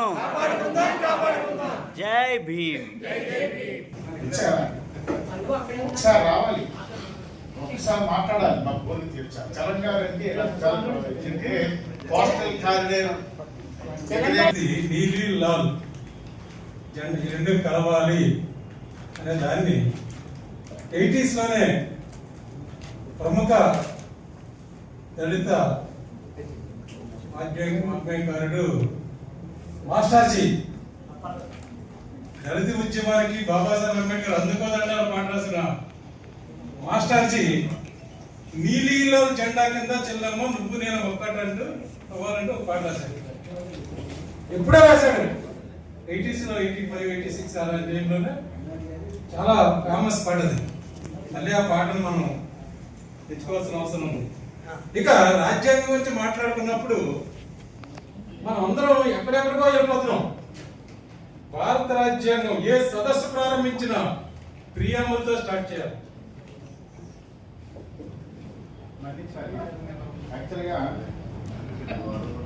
మేము అనుకున్న దుర్గారావు మేము అనుకున్నాం. కాకపోతే మన్నించండి, తప్పకుండా ప్రియాంబల్ చదువుతారు.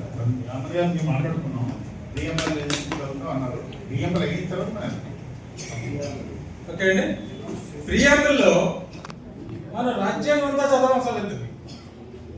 We the people of India having solemnly resolved to constitute India sovereign, socialist, secular, democratic republic, and to secure to all its citizens justice. ఇక్కడ ఆగిపోతాం మనం. Justice, social, economic, political. Social, economic and political. కిందకి Liberty, equality, fraternity అనే అవసరం లేదు మనకి.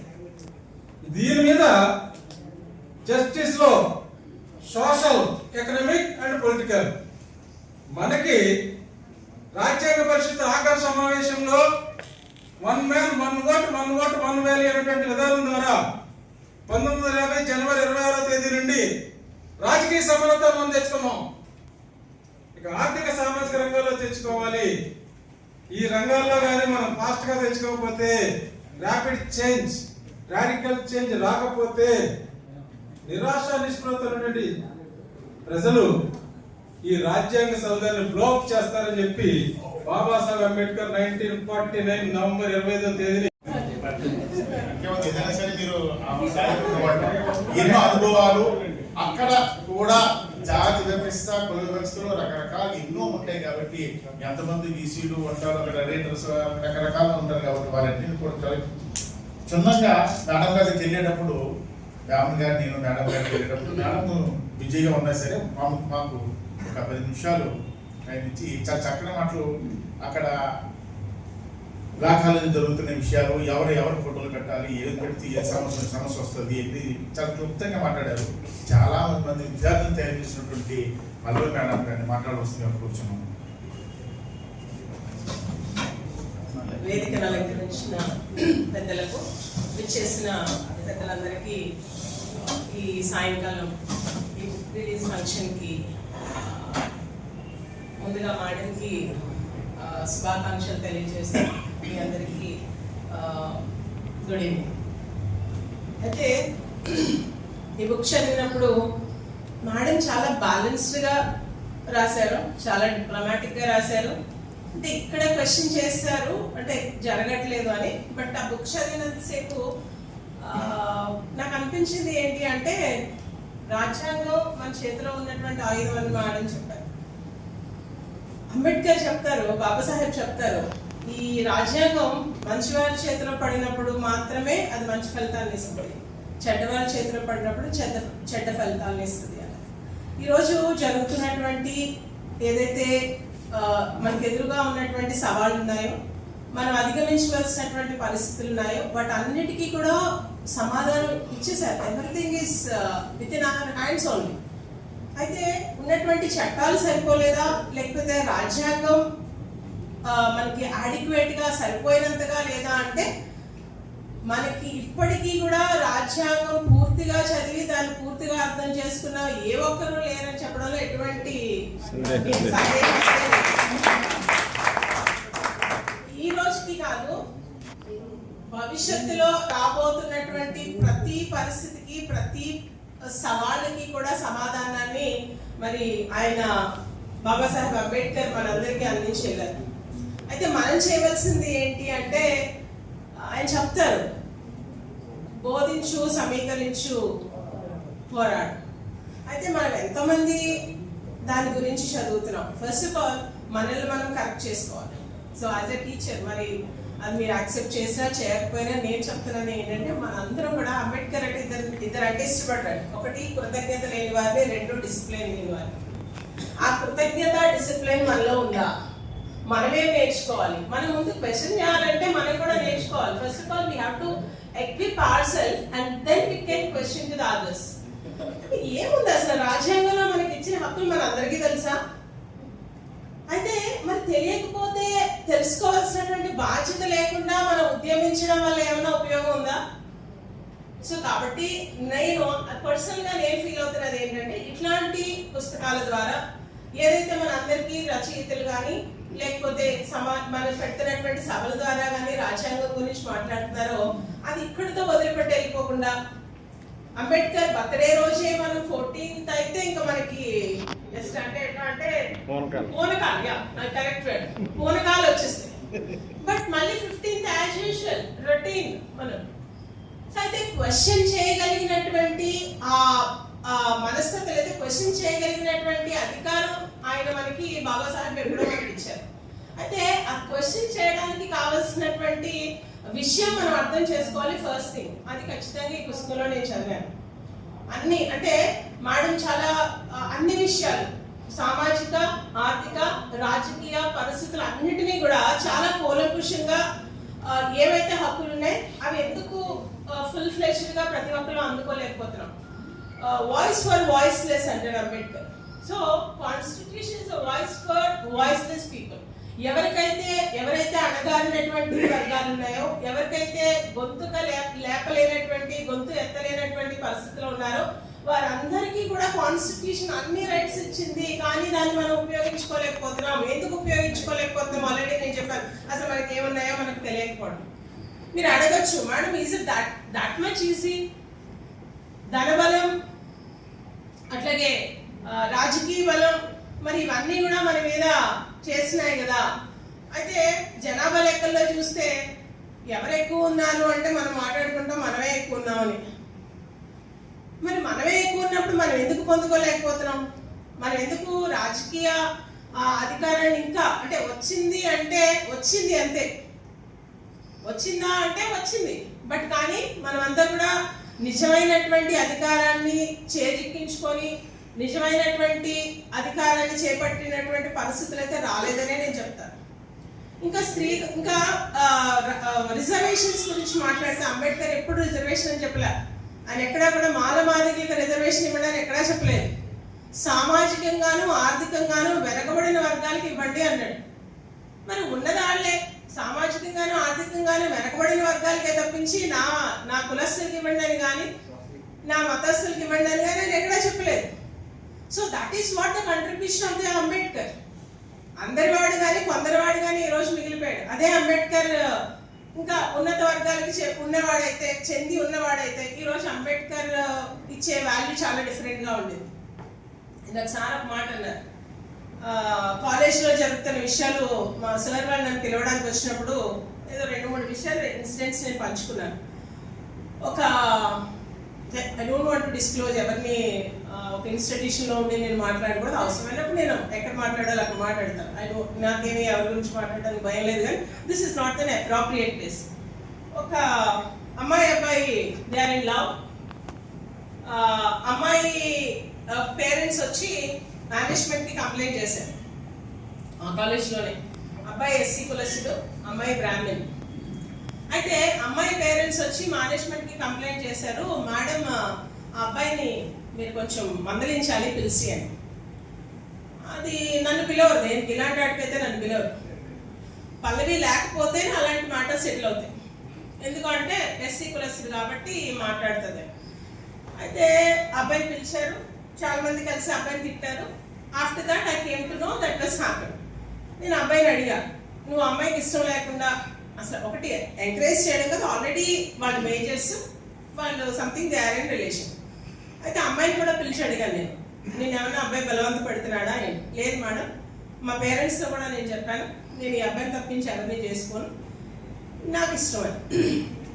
ఆ విషయం ఇంట్లో చెప్పావా అంటే చెప్పాను. కానీ ఒక మేనేజ్మెంట్ లో ఒక ఉన్నత అధికారి అన్న మాట ఏంటి అంటే, ఈ మానమాదిగ పిల్లలందరూ అబ్బాయిలందరూ ఉన్నత కులస్తుల అమ్మాయిలని ఎగరేసి, ఇదే మాట అందుకని సారీ టు సే ఈ సభలో ఎగరేసుకొని పోవడానికే ఇక్కడికి వస్తారు, హాస్టల్లో జాయిన్ అవుతారు అని చెప్పి అన్నారు. ఆ మాట నాకు తెలిసిన తర్వాత నేను చాలా గొడవ పడ్డాను. కానీ అంటే గొడవ పడడం అదంతా సెకండ్. అసలు ఎందుకంటారు, అమ్మాయికి ఇష్టం ఉంది, అబ్బాయికి ఇష్టం ఉంది అంటే ఒక చదువుకొని ఉద్యోగం చేసి యూనివర్సిటీలో పనిచేస్తున్నటువంటి వాళ్ళే అట్లా మాట్లాడుతున్నారు అంటే కాన్స్టిట్యూషన్ ఎంతవరకు మనం మరి సమానత్వం అన్నది ఎక్కడైనా ఉందా? అదే మేడం అడిగారు, సమానత్వం ఎక్కడ ఉంది? అణగారిన వర్గాలకి మరి సమాన విలువ ఉందా? ఇందాక సార్ చెప్పారు, మనిషి one man one vote one value. నిజంగా విలువలతో మనిషికి ఇవ్వాల్సినటువంటి విలువ మనకు దొరుకుతుందా? ఎస్పెషల్లీ మనకి దొరుకుతుందా? ఎందుకు దొరకట్లేదు? ఇప్పుడు సమస్యని సమస్యగానే చూడదు, సమస్యను సమస్యగా చూడదు. అంబేద్కర్ ఒక మాట అంటారు, వైకాలికుడు అని. నేను చదివినప్పుడు నాకు చాలా కొత్తగా అనిపించింది. అది ఏంటో అని వెతికితే శబ్దం చేస్తూ అంటే జనాన్ని జాగృతిలోకి నడిపించడానికి, మేలు కొల్పడానికి ఆయన చేసినటువంటి కృషికి గాను వైకాలికుడు అని ఒక మాట చెప్పారు. అది అంతా చదివినప్పుడు నాకు అర్థమైంది. సారీ, మనం ఎందుకు అట్లా చేయలేకపోతున్నాం? సో మనం ఎందుకు చేయలేకపోతున్నాం అంటే దీన్ని ఇంప్లిమెంట్ చేయడానికి ప్రతి ఒక్కళ్ళు కూడా దీన్ని చదవవలసి, దాన్ని అర్థం చేసుకోవాల్సిన పరిస్థితి ఉంది అని నాకు అర్థమైంది. మేడం చాలా విషయాలు మాట్లాడారు. ఎక్కువగా స్త్రీ గురించి మాట్లాడారు, స్త్రీ హక్కుల గురించి మాట్లాడారు. నిజంగా మేడం రాసిన దాంట్లో ఒక మాట రాశారు, ఇంటి మహాలక్ష్మి అంటారు, అదే నోటితో గుండెలపై కుంపటి అంటారు. పెళ్ళి అవ్వలేదు అంటే ఇంకా 20 దాటిన తర్వాత మా అమ్మాయి కుంపటిలా ఉందండి, ఇంకా మ్యారేజ్ చేసి పంపించింది. అంటే రెండు వైరుధ్యమైనటువంటి విధానాలు. అంటే ఇందాక మాట్లాడినప్పుడు నిజంగా స్త్రీకి రిజర్వేషన్ ఇచ్చే ఉద్దేశంతోనే బిల్లులు ప్రవేశపెట్టారా అంటే దీనికి ఒక ఎగ్జాంపుల్ తీసుకుంటే మనకు అర్థం అవుతుంది. ఒక పక్కన మహాలక్ష్మి అంటున్నారు, ఒక పక్కన కుంపటి అంటున్నారు. సో అసలు మీ ఇంటెన్షన్ ఏంటి వెనకాల?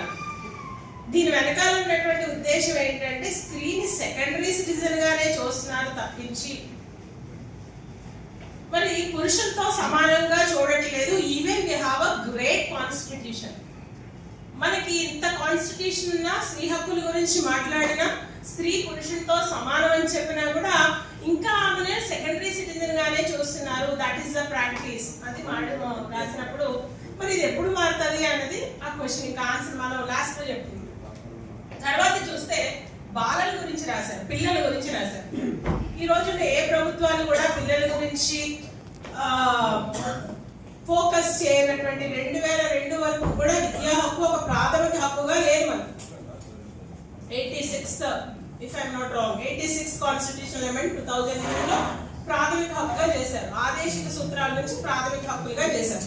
మరి 2002 వరకు ప్రతి ఒక్కరు చదువుకోవాలి అనేటువంటి హక్కు ఎందుకు మనకు రాలేదు? అంబేద్కర్ ఎప్పుడో చెప్పారు కదా. సో ఎందుకు ఇవ్వలేదు అంటే బాలల్ని అంటే పిల్లలకి సంబంధించినటువంటి హక్కుల గురించి రాజ్యాంగం ఇచ్చింది కానీ దాన్ని అమలు పరచడం జరగలేదు.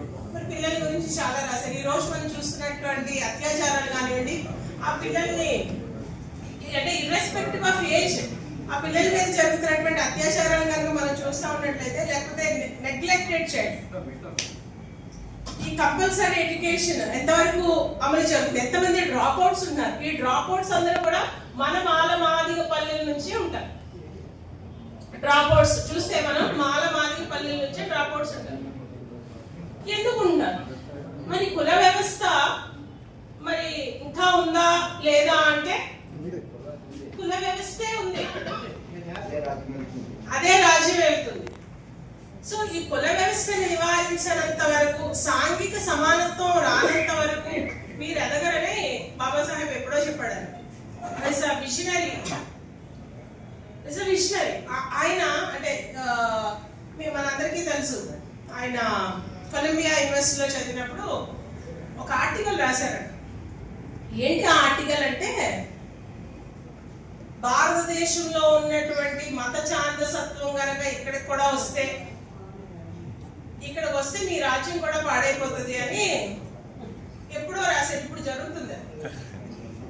మరి ఆయన మిషనరీకి అసలు ఊహించుంటావా, ఇండియా నుంచి దేశం ఒకటి వాళ్ళ దాని ఏమంటారు, సముద్రాలు దాటి వెళ్ళకూడదు, దాటి వెళ్తే సంథింగ్ శిక్ష, అది బ్రాహ్మణ కమ్యూనిటీలో ఉంటది.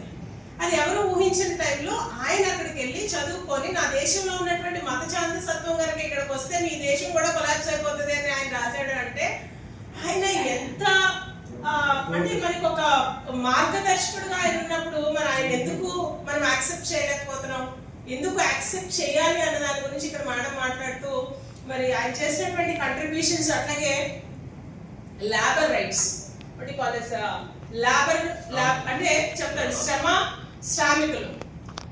శ్రామికులు దాన్ని విభజించండి. దాన్ని ఎవరిని విభజించాలి? శ్రమని విభజించాలా, శ్రమని విభజించాలా? లేబరర్స్. సో ఏంటి విభజించాలి, ఏంటి విభజిస్తున్నాం మనం? వర్ణ వ్యవస్థను తీసుకొని వచ్చి ఈ కొన్ని పనులు వీళ్ళే చేయాలి అని చెప్పి ఒక చట్రంలో లేకపోతే ఒక పరిధిలో మనందరినీ ఉంచేశారు. ఇంకా దానిలోనే మనం వెళ్తానే ఉన్నాం. రాజ్యాంగం ఉండి కూడా మనకు ఉపయోగం లేదు. అదే చెప్తున్నాడు, రాజ్యాంగం ఉంది, కావలసినటువంటి చట్టాలు ఉన్నాయి, కానీ ప్రాపర్ ఇంప్లిమెంటేషన్ లేదు. ఎవరి తప్పు? ఇంకా తర్వాత చూసుకున్నట్లయితే, ఇంకా మేడం రాసిన నెక్స్ట్ చాప్టర్స్ చూసుకున్నట్లయితే ట్రైబల్ రైట్స్ చూసుకున్నట్లయితే, మరి ట్రైబల్ రైట్స్ లో నిజంగా ట్రైబ్ కి ఇచ్చినటువంటి అలొకేటెడ్ ల్యాండ్స్ అన్ని కూడా వాళ్ళ దగ్గరే ఉన్నాయా? అలొకేటెడ్ ల్యాండ్స్ అన్ని కూడా వాళ్ళే ఎంజాయ్ చేస్తున్నారా? దాని మీద వచ్చినటువంటి సంపద అంతా కూడా వాళ్ళ చేతిలోకి వెళ్తుందా? వాళ్ళ రైట్స్ నిజంగా ప్రొటెక్ట్ చేస్తున్నారా? సో ఇవన్నీ కనుక మనం చూసుకున్నట్లయితే tribal rights are also not properly addressed. Tribal rights ఉన్నాయి, దానికి ఒక షెడ్యూల్ ఉంది, స్పెషల్ షెడ్యూల్ ఉంది. Even then till today these people are not properly addressed by our governments. So government ante evaru malli?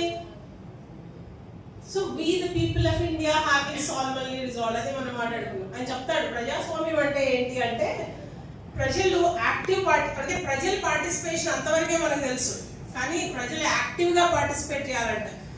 అంటే సారీ టు సే, మన వరకు వచ్చే వరకు మనం రెస్పాండ్ అవ్వం, అది మనకు తగిలే వరకు మనకి పక్కవాడితే. కాబట్టి ఏమోలేండి, ఈ అమ్మాయి కూడా ఏం చేసిందో, ఈ అమ్మాయి కూడా సరిగా ఉండదులేండి, లేట్ నైట్స్ వస్తుంది, ఫోన్ పట్టుకొని మాట్లాడుతుంది. Why you are judging the others?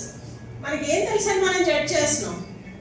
ఆ నేచర్ మనస్తత్వం మారినంత వరకు మీకు ఎన్ని లాస్ ఉన్నా, ఎంత ప్రపంచ దేశాల్లో కంటే కూడా చాలా గొప్పదైనటువంటి రాజ్యాంగాన్ని ఇచ్చిన బాబాసాహెబ్ లాంటి బాబాసాహెబ్ ఎంతమంది పుట్టినా కూడా మన మనస్తత్వాలు మారినంత వరకు ఎటువంటి చేంజ్ ఉండదు అన్నది మనకు అర్థమవుతా ఉంది. ఈ బుక్ లో చూస్తే మరి ఇంకా న్యాయ వ్యవస్థ గురించి మేడం మాట్లాడారు. న్యాయ వ్యవస్థ గురించి మాట్లాడినప్పుడు, న్యాయ వ్యవస్థ మరి స్వతంత్ర న్యాయ వ్యవస్థ అంటే ఇండిపెండెంట్ జ్యుడిషియరీ, ఇండియన్ కాన్స్టిట్యూషన్ ఉన్నటువంటి బేసిక్ స్ట్రక్చర్ లో సేలెంట్ ఫీచర్స్ లో independent constitution is one of the feature. But నిజంగా న్యాయ వ్యవస్థ అట్లాంటి ఇండిపెండెంట్ గా వర్క్ చేస్తుందా? మరి దాని మీద రాజకీయ ప్రభావం ఏమీ లేకుండా ఉందా? మరి ఇట్లాంటి పరిస్థితులన్నీ ఎప్పుడు కూడా క్వశ్చనే కాదు, క్వశ్చన్ కి మనకి అంబేద్కర్ ఎప్పుడో దానికి సమాధానం ఇచ్చినారు. ఈ రోజు మనకున్న ప్రతి క్వశ్చన్ కి సమాధానం ఉంది కాన్స్టిట్యూషన్ లో. ఈ కాన్స్టిట్యూషన్ సరిగా ఇంప్లిమెంట్ చేసే నాయకులను మనం ఎన్నుకోవాల్సినటువంటి బాధ్యత కూడా మన మీదే ఉంది.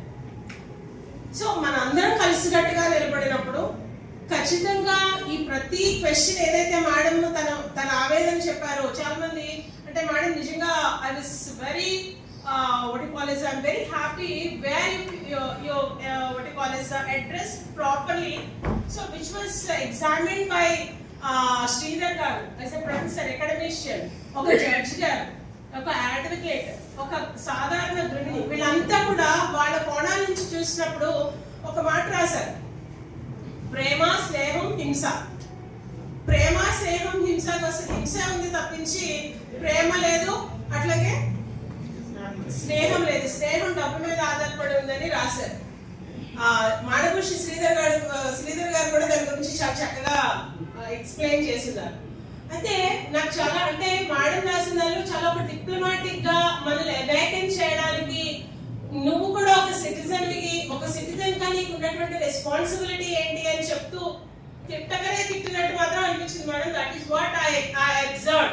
నేను అబ్జర్వ్ చేసింది ఏంటంటే ప్రతి వ్యక్తి కూడా, ప్రతి పౌరుడు కూడా ఇది మన రాజ్యం. I'm not touching all these areas, but ఒకటి గుర్తు పెట్టుకోండి, we are the Indians. So as a citizen of India ఖచ్చితంగా ప్రతి ఒక్కరిపైన బాధ్యత ఉంది అని ఈ పుస్తకం జ్ఞాపకం చేస్తుంది. ఈ పుస్తకం ఇక్కడ రిలీజ్ చేసి నన్ను మాట్లాడమంటారు కాబట్టి ఈ పుస్తకం గురించి నేను చదివాను, మరి రేపు చదువుతానా? సో దట్ ఈస్ నా రెస్పాన్సిబిలిటీని ఇక్కడ గుర్తు చేస్తుంది. సో కాబట్టి ప్రతి ఒక్కరూ కూడా మనం చదివిన దాన్ని ఇక్కడే మర్చిపోకుండా దాన్ని ఇంప్లిమెంట్ చేయడానికి ఏదైతే బోధించు, సమీకరించు, పోరాడు అని చెప్పినటువంటి ఆ మంత్రం ఏదైతే ఉందో, మంత్రం అనండి, శాస్త్రం అనండి, వేదం అనండి, whatever, that is the principles where Ambedkar was given us. So whether we people are observing or not, following or not, that is our responsibility. The responsibility laid on our shoulder, so we have to discharge. నేను అనుకుంటాను madam ఈ book ద్వారా మరొకసారి మన బాధ్యతని బాబాసాహెబ్ అంబేద్కర్ మన మీద పెట్టినటువంటి ఒక నమ్మకాన్ని మనం ప్రూవ్ చేసుకోవాల్సినటువంటి బాధ్యతను మరొకసారి మేల్కొల్పడానికి మరి మేడం రచనలు ఉన్నాయి అన్నది నా according to my perception. So that is my responsibility. నేను ఇక్కడ LLB జాయిన్ అయ్యే వరకు I was never faced any discrimination because of my father was served as an MDO. అంటే వాళ్ళందరూ యాక్టివ్గా ఉన్నారు కానీ మేము వెళ్ళలేదు. We are in a comfortable job. When I was joined here for pursuing my LLB, ఒక్కరోజు నెమ్మదిగా నాకు అర్థం అవుతుంది ఎట్లాగ మనల్ని చూస్తారు, ఎట్లాగ మనల్ని పక్కన పెడతారు, ఎట్లాగా even you people are having the capability, your capability will not be recognised. So that is what then I came to know, then I started to అప్పుడు ఫాదర్తో మాట్లాడా, అప్పుడు మా చిన్నాన్న గారితో మాట్లాడా, అప్పుడు నాకు అర్థమైంది నన్ను ఎట్లా ట్రీట్ చేస్తారు అన్నది, ఎందుకు నన్ను యాక్సెప్ట్ చేయరన్నది నాకు అర్థమైంది. ఒకటి, మనకి ఎవరు మనల్ని యాక్సెప్ట్ చేయాల్సిన అవసరం లేదు, వీఆర్ నాట్, ఎవరికి మనం తక్కువ ఏం కాదు. సో ఒకటి నేను చెప్తాను ఏంటంటే, నా స్టూడెంట్స్ కూడా నేను అదే చెప్తాను, don't lose your self respect. ఎవరి దగ్గరికి వెళ్ళి మనం ఊడిగం చేయాల్సిన అవసరం ఏం లేదు. బాబాసాహెబ్ చెప్తాడు, self confidence, when you work with self confidence. జై భీమ్ అంటే ఈరోజు భయం, బ్లూ కలర్ చూస్తే భయం. నా కాలేజ్లో నాకు తెలుసు ఎంతమంది జై భీమ్ అంటే భయపడతారో, ఎంతమంది బ్లూ కలర్ చూస్తే భయపడతారో నాకు తెలుసు. అట్లాంటి ధైర్యాన్ని మనకు ఆయన ఇచ్చి వెళ్ళినప్పుడు ఖచ్చితంగా దాన్ని నిలబెట్టగలగాలి అంటే మనం క్యాపిటల్ అయ్యాం. So don't search for short cuts. ఆయన ఎప్పుడు షార్ట్ కట్స్ వెతకలా, అంబేద్కర్ ఎప్పుడు షార్ట్ కట్స్ వెతకలేదు. సో ఆయన చేసినటువంటి, ఆయన ఒక రోల్ మోడల్ గా మనకు నిలబడి వెళ్ళారు కాబట్టి, సో మన ఆయన స్ఫూర్తిని తీసుకొని ఏదైతే రాజ్యాంగంలో పొందుపరిచినటువంటి ఆర్టికల్ 21 లో చెప్తారు, article 21 is right to life and personal Liberty. So right to life includes with respect. ఏదో దాని ఏమంటారు అంటే పశుప్రాయమైనటువంటి జీవితాన్ని బ్రతకడం కాదు, ఒక విలువతో కూడినటువంటి జీవితాన్ని ఇవ్వవలసినటువంటి బాధ్యత ప్రభుత్వాల పైన ఉంది అని రాజ్యాంగం చెప్తుంది. అయితే ఈ రోజు మీ ఇందాక చెప్పినట్టు మన మాలపల్లిలో మారలేదు, మన మాదిగపల్లిలో మారలేదు, అక్కడ ఉన్నటువంటి పరిస్థితులు మారలేదు. అంటే నాకు ఒకటి నచ్చుతుంది, ఆయన ఎంత హ్యూమనిస్ట్ అంటే కార్మికుల కోసం చట్టాలు చేసినప్పుడు శుభ్రంగా ఉండాలి, ఎందుకంటే మనకు ఒక ట్యాగ్ ఉంటుంది, వీళ్ళు శుభ్రంగా ఉండరు. అది కరెక్టా కాదా అని నేను మాట్లాడలేదు, శుభ్రంగా ఉండరు అన్నటువంటి ట్యాగ్ని తీసేయడానికి ఈ శ్రామికులందరి మీదంట ఆయన స్నాన ఏమంటారు అది బేతింగ్ ఘాట్స్ ఘట్టాలు, స్నాన ఘట్టాలను కట్టించారంట. స్నాన ఘట్టాలు కూడా స్లోప్లు, అంటే స్నానం చేస్తే వాటర్ ఎక్కడ స్టాగ్నెంట్ గా ఉండకుండా ఫ్లో అయ్యేలాగా. అంటే ఎంత హ్యూమనిస్ట్ అండి ఆయన, ఎంత ఒక హ్యూమన్ లాగా ఆలోచిస్తున్నాడు. అలాంటి ఆ హ్యూమన్ టచ్ మనకుందా? ఈ రోజు ఇక్కడ నిలబడగానే నేను ఏదో చాలా గ్రేట్ అనుకుంటాను. I never focused on the class benches. Is it not the way? That is not the ideology of Dr. B.R. Ambedkar. So as a followers or as a heads of Dr. B.R. Ambedkar, so we have to serve like him, we have to struggle, అంటే struggle in the sense, నేను అదే చెప్తున్నాను, ఏదైనా మనం నేర్చుకున్నామంటే ఈ మనుషులు ఇప్పుడు పల్లెవి లేకపోతే ఈ పని అవుతుంది అనేలాగా మనం చేయాలనుకుంటారు. I believe myself. అంటే మనం చేసే పనిలో చాలా, ఇప్పుడు అంబేద్కర్ లేకపోతే రాజ్యాంగం రాయడం ఎవరి వల్ల కాదా? ఎంతమంది మహానుభావులు ఉన్నారు, ఎంతమంది పెద్దలు ఉన్నారు, మహాత్ములు ఉన్నారు, అందరూ ఉన్నారు. But nobody is suitable for giving a constitution.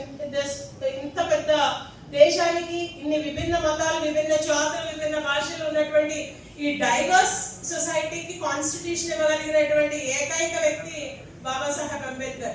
ఈ రోజు ప్రపంచ దేశాలు ఆయన వైపు చూస్తున్నాయి. మనం ఇంకా ఆయన్ని గుర్తించట్లేదు, కానీ మన అంటే ఆయనకి ఇవ్వాల్సినటువంటి అప్రోప్రియేట్ పొజిషన్ ఇంకా ఇవ్వలేదు. కానీ మనం ప్రపంచ దేశాలు ఆయన వైపు చూస్తే అమెరికాలో జ్ఞానభూమి కట్టడానికి వాళ్ళు కొన్ని ఎకరాలను వాళ్ళంతా తీసుకొని వచ్చారు. సో వాళ్ళు చేసినటువంటి వాళ్ళు గుర్తించారు. ఈ రోజు వాళ్ళు ఏ సమస్య వచ్చినా ఆయన రాసినటువంటి పబ్లికేషన్స్ ని చూస్తున్నారంట, ఆర్టికల్స్ చూస్తున్నారు. సో కాబట్టి అంటే రాజ్యాంగం అంటే మనకి చాలా, ఇంకొక మాట చెప్తారు చాలా మంది, ఈవెన్ మా కొలీగ్స్ కూడా చెప్తారు, రాజ్యాంగం అంటే అతుకుల బొత్త అని. చాలా మంది చెప్పడం నేనే విన్నాను. రాజ్యాంగం అతుకుల బొత్త కాదు. అంబేద్కర్ చెప్తాడు, అంటే వేరే రాజ్యాల నుంచి మంచిగా తీసుకొని వచ్చి ఆయన మనకి ఇక్కడ పెట్టాడు. ఏదైతే మనకి సూటబుల్లో, ఏదైతే మనకి అప్రోప్రియేట్ గా ఉంటుందో, మన దేశంలో ఉన్నటువంటి డైవర్సిటీకి ఎంతవరకు అది సూట్ అవుతుంది అనేది అన్ని దేశాలు చదివి which is very suitable for us అని చెప్తాడు. అలా చెప్పడానికి నేను ఏమాత్రం సిగ్గుపడను, నేను ఏమాత్రం భయపడను అని చెప్తాను. ఒకటి నేను చెప్తాను, అట్ ద ఎండ్ ఎవరికి భయపడవలసిన అవసరం లేదు, దేనికి భయపడవలసిన అవసరం లేదు. సో మనం ఏంటో మనకు తెలియాలి, మనకున్న హక్కులు ఏంటో మనకు తెలియాలి. అట్ ది సేమ్ టైం మనం తప్పు చేయకుండా కూడా ఉండాలి. ఆయన ఎవరు కూడా వేలెత్తి చూపగలిగినటువంటి పరిస్థితి ఎప్పుడు అంబేద్కర్కి రాదు. ఇంకొక విషయం, రీసెంట్ గా అంటే ఒక ఇంటర్నేషనల్ అంబేద్కర్ ఆర్గనైజేషన్, మరి ఎంతమందికి క్రిస్టియన్ బ్యాకప్ ఉందో లేదో నాకు తెలియదు, కానీ but I know something about Christianity. పునరుత్థానుడు అని ఒక జీసస్ క్రైస్ట్ అంటాడు. పునరుత్థానుడు అంటే మనుషుల కోసం చనిపోయి, ఎవరి కోసం అయితే చనిపోయి తిరిగి లేచి మళ్ళీ వాళ్ళ మధ్యలో ఉంటూ వాళ్ళని ఉద్ధరిస్తున్నాడు అని, that is very meaning. But ఆ పునరుత్థానుడు అన్నదానికి ఒక రిజరక్షన్ అనలేదు, కానీ but I forgot the word. In English లో ఒక వర్డ్ ఉంటుంది, అది ఇంటర్నేషనల్ అంబేద్కర్ ఆర్గనైజేషన్ వెబ్సైట్ లో చూస్తే వాళ్ళు చెప్తున్నారు ఏంటంటే ఆయన పునరుత్థానుడు అని. Reincarnation madam, reincarnation. ఏంటి దాని ఇది అంటే, చనిపోయి ఈ రోజుకి కూడా ఆయన ప్రభావం మన మీద ఉంది. ఆయన మాట చెప్తే జనాలు భయపడుతున్నారు, ఆయన అసలు ఆయన ఉనికిని చూసి జనాలు, రాజ్యాలు భయపడుతున్నాయంటే that is the Ambedkar. So అట్లాంటి స్ఫూర్తిని మరి బుక్ ద్వారా మేడం చెప్పడానికి ప్రయత్నించారు. చాలా మంచిగా, అంటే విమెన్ గురించి మాట్లాడుతూ మనకి రాజ్యాంగంలో ఉన్నాయి, చట్టాలు ఉన్నాయి, అయినప్పటికీ కూడా ఇంకా మిస్యూజ్ జరుగుతుంది. అంటే మనం మేల్కోవాల్సినటువంటి అవసరం ఇంకా ఉంది. మనం జాతిని జాగృతి పరచవలసినటువంటి అవసరం ఉంది. అసలు ముందు మనకు ఉన్నటువంటి హక్కులేంటో మనం తెలుసుకోవాలి అని చెప్పి మరి మేడం చేసినటువంటి ప్రయత్నాన్ని సందర్భంగా ప్రశంసిస్తూ మరి నాకు ఈ అవకాశం ఇచ్చి ఈ గౌరవాన్ని ఇచ్చినటువంటి రమణ సార్కి, రేవణ సార్కి, మరి ఇంతసేపు ఓపికగా విని మీ అందరికీ కూడా ధన్యవాదాలు తెలియజేస్తున్నాను. ఇక్కడ ఉన్నటువంటి దళితులే వాళ్ళు. మీకు ఒక మాట చెప్తాను, మరి ప్రపంచ దేశాల్లో చాలా మంది ముస్లిం దేశాలు ఉన్నాయి కదా, మన ముస్లిం దాడులు జరిగితే ఎందుకు మాట్లాడలేదంటే వాళ్ళు ఏమిటో చెప్తారంట, ఆ ఒక్క బ్రీడ్కి మాకు సంబంధం లేదని చెప్తున్నారు. ఏది చెప్పారో ఆ రకంగా ఎలక్షన్ లో ప్రజాస్వామ్యంగా మనం ఓటు వేసి మరలా మన రాజ్యాన్ని వెనక్కి తీసుకోకపోతే, రాజ్యాన్ని రక్షించకపోతే పెను ప్రమాదం ఉంది. ఆ పెను ప్రమాదం ఎలా వచ్చింది? చంద్రబాబు నాయుడు వల్ల ఆ పక్కన నితీష్ కుమార్ వల్ల వచ్చింది. ఆలోచించండి మిత్రులారా, నిన్న జరిగిన సంఘటన 16. ఈ 16 ఎక్కడది అంటే కొంతమంది ఇంకా ఈ దేశమైన అభిమానం, ప్రేమ, రాజ్యాంగం ఉంది కాబట్టే కదా నిన్న బిల్లు దిగిపోయింది. కాబట్టి మనందరం కూడా ఒక్కగా ఆలోచించేయండి. భారత బచావ్, భారతదేశంలో ఉన్నటువంటి దుర్మార్గుల్ని మనం ఓటు ద్వారా మనం ఎదిరించకపోతే ఈ దేశాన్ని మనం రక్షించిన పరిస్థితి లేదు. కాబట్టి మిత్రులారా, ఇలాంటి మీటింగ్స్ అయ్యి కూడా మనందరం కూడా కలిసికట్టు చేసి చైతన్యవంతులైకి మన దేశాన్ని మనం రక్షించుకోవాలని కోరుకుంటూ మాట్లాడాలని చెప్పారు. అయితే ఎన్ ధర్మారావు గారు